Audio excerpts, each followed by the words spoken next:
السلام علیکم ورحمۃ اللہ وبرکاتہ۔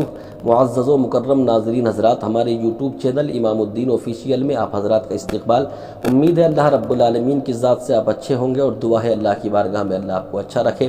میں اس موضوع کے ساتھ آپ کی خدمت میں حاضر ہوں اور یہ سوال بھی کیا گیا ہے کہ حضرت کوئی نشے کی حالت میں اگر اپنی بیوی کو طلاق دے دے تو طلاق ہوگی یا نہیں ہوگی؟ دیکھیے، نشے کی حالت میں سب سے پہلے میں بتا دوں، نشہ کرنا جو ہے وہ حرام ہے۔ جیسے آج کل شراب پی جاتی ہے نا، شراب اور جتنے بھی یہ نشے والی چیزیں چل رہی ہیں، شراب کے علاوہ اسمیک ہو، افیم ہو، جو بھی ہے یہ سب حرام کام ہیں۔ ان کاموں سے مسلمانوں کو پرہیز کرنا چاہیے، بچنا چاہیے، کیونکہ یہ وہ کام ہے کہ نشہ وہ کام ہے کہ جس سے اور دوسرے گناہوں کے دروازے کھل جاتے ہیں۔ بندہ جب نشہ کر لیتا ہے تو پھر نشے کی حالت میں کون سا ایسا گناہ جو نہیں کرتا ہے؟ تو نشہ کرنے کے بعد اور دوسرے گناہوں کے دروازے کھل جاتے ہیں۔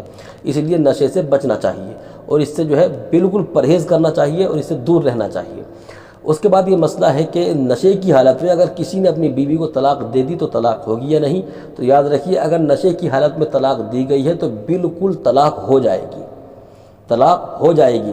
اگر ایک طلاق دی ہے تو ایک ہوگی، دو طلاق دی ہے دو ہوں گی، اور تین طلاق دی ہے تو تینوں طلاق ہو جائیں گی۔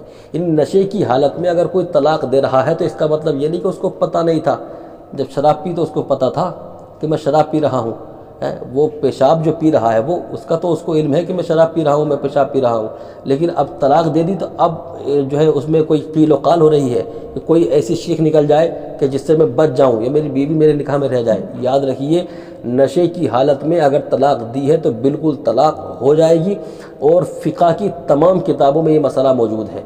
فقہ کی تمام کتابوں میں یہ مسئلہ موجود ہے کہ نشے کی حالت میں اگر طلاق دی گئی ہے تو بالکل طلاق ہو جائے گی۔ کوئی یہ نہ سمجھے کہ نشے کی حالت میں طلاق دی تھی تو طلاق نہیں ہوگی، ایسا نہیں ہے۔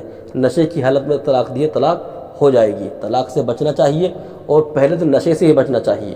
نشے سے بچیے اور طلاق دینے سے بھی پرہیز کیجیے، کیونکہ جو اللہ رب العالمین کو سب سے ناپسندیدہ کام ہے، ان ناپسندیدہ کاموں میں سے ایک کام طلاق دینا بھی ہے۔ تو اس لیے طلاق دینے سے بچیں، اور یہ یاد رکھیں اگر آپ نے نشے کی حالت میں طلاق دے دی، طلاق ہو جائے گی۔